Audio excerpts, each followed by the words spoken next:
Hello Ospreys, welcome to the first edition of Afternoon Scoop on Inside Swoop and 90. I'm Felicity Brink, here to give you the Inside Scoop on Inside Swoop. First, in Kathmandu, Nepal, a rescue search team discovers 21 bodies Monday after a plane crash occurred just a day earlier. AP states that the Terra Air turboprop aircraft lost contact with the airport tower on Sunday and carried 22 people while on their scheduled 20-minute flight. Due to the massive wreckage, rescuers are still working to remove the debris and search for the remaining person. Next, in Paris, a 34-year-old man has been detained for damage to a cultural artifact after disguising himself as an old woman in a wheelchair and throwing a piece of cake at the glass protecting the Mona Lisa. AP states that the man made claims of, quote, doing this to protect the earth as he was being escorted out. The 16th century Renaissance masterpiece created by Leonardo da Vinci was not damaged, and an investigation has been officially opened. Finally, after a 2-month COVID-19 lockdown, Shanghai moves towards reopening their city once again. Vice Mayor Zhang Ming made a statement this morning at a daily news conference. She states that their goal is to start the process of fully reopening on Wednesday. Being the largest city in China, the lockdown has throttled the national economy due to the millions of people bottled up in their homes. Ming states that their epidemic has been effectively controlled. Well, Ospreys, that's it for this edition of Afternoon Scoop on Inside Swoop and 90. I'm Felicity Brink, and I'll see you next time. Hello, Ospreys. Welcome back to another episode of Nightly Nitty Gritty on Inside Swoop and 90. I'm Felicity Brink, here to give you the Inside Scoop on Inside Swoop. First, the U.S. nuclear industry is hoping to double their output over the next 3 decades. This hope hangs on the functionality of a new type of nuclear reactor that is far smaller, which is already being developed by dozens of U.S. companies.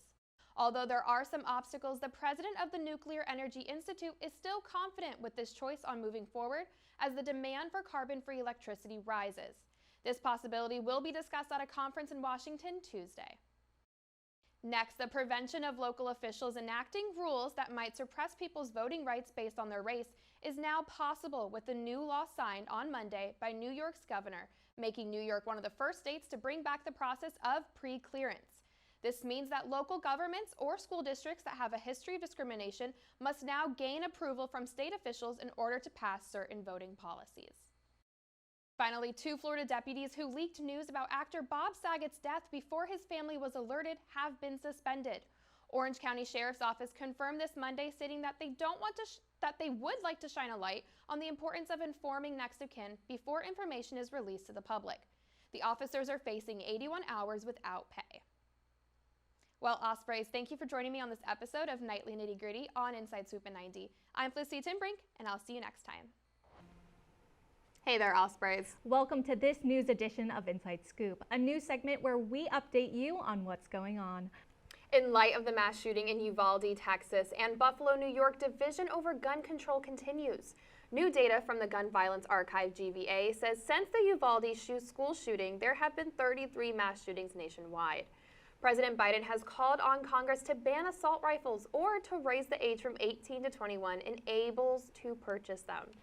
The president continued to call for background checks and immunity that protects gun manufacturers from legal liability if their weapons are used in violence. During a press gathering at the White House, President Biden said, and quote, "There are too many other schools, too many other days, places that have become battlefields, killing fields here in America." The bipartisan group of senators held a private virtual meeting to strike a compromise over gun safety legislation, but expectations are still slim.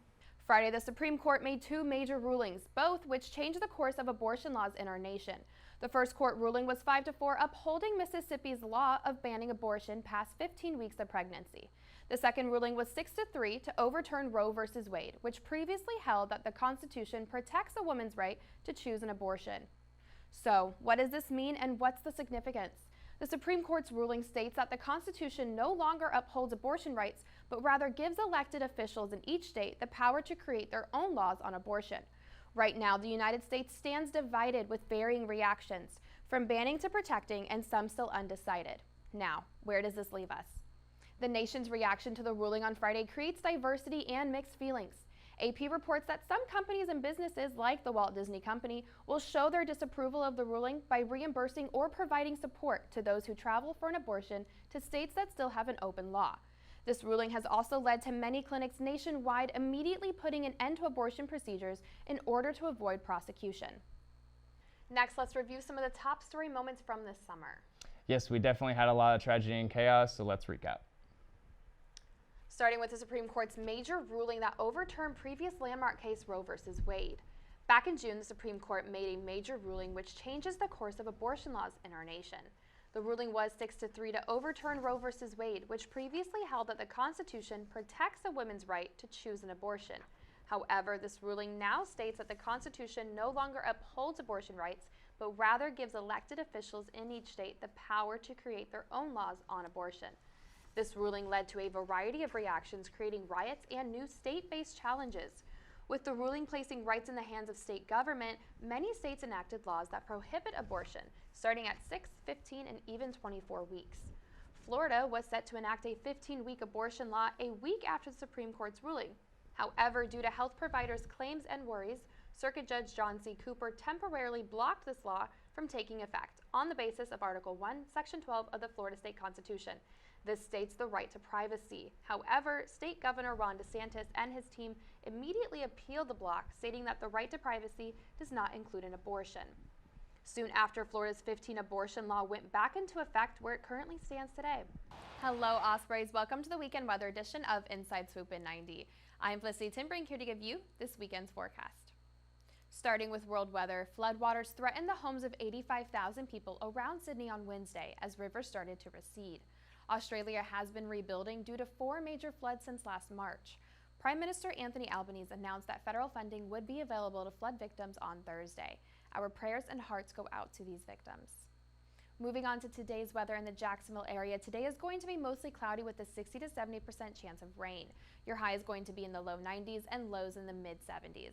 Now as we move on to the start of your week, you see that Monday also has a 60 to 70% chance of rain. Your high will be in the upper 80s and your low will be once again in the mid 70s.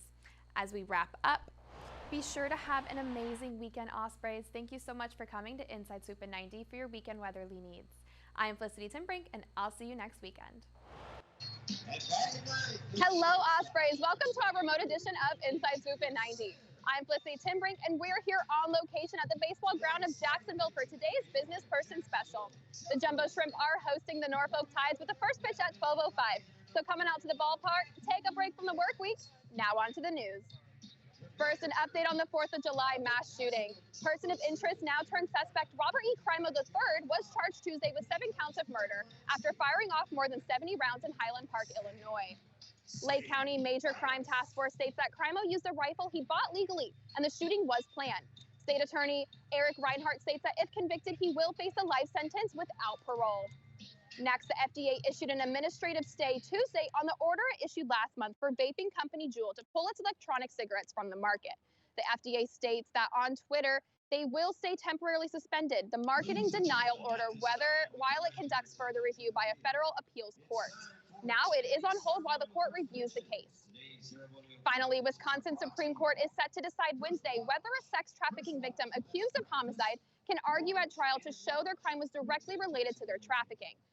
The center of this case is on Crystal Kaiser, facing multiple charges of arson and first-degree intentional murder.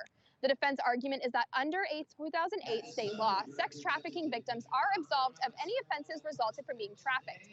However, the state argument is that it cannot extend to homicide. Well, Ospreys, that's it for this on location of Inside Swoop in 90. Don't forget the Business Person Special and bring the kids out to the ballpark for Wet Wednesday. It's game day and water play day, and it all begins around noon. I'm Felicity Brink, and I'll see you next time. Hello, and welcome to Inside Jacksonville, a production of the University of North Florida School of Communication and the CW17.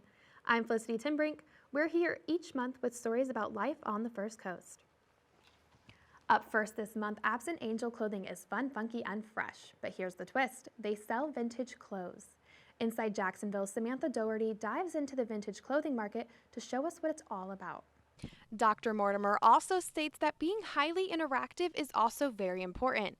His past in education helps him to see that hands-on learning is more effective and does his best to incorporate these functions into his exhibits. This is also what makes Mosh a unique experience here in Jacksonville. Hello, Ospreys. Welcome to the weekend weather edition of Inside Swoop in 90. I'm Felicity Brink here to give you this weekend's forecast.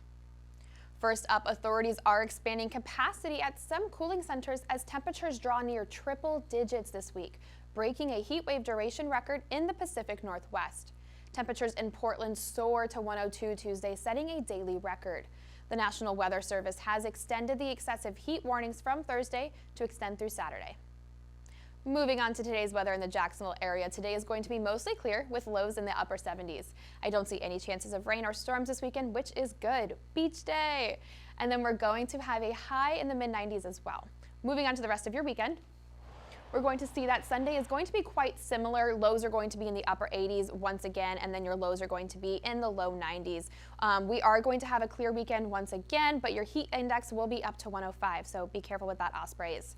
Make sure that you are taking precautions and stay safe outside in the sun this weekend, but that's all I've got for you. Thank you so much for coming to Inside Swoop in 90 for your weekend weatherly needs. I'm Felicity Brink, and although this is my last show with y'all, I hope to see you soon.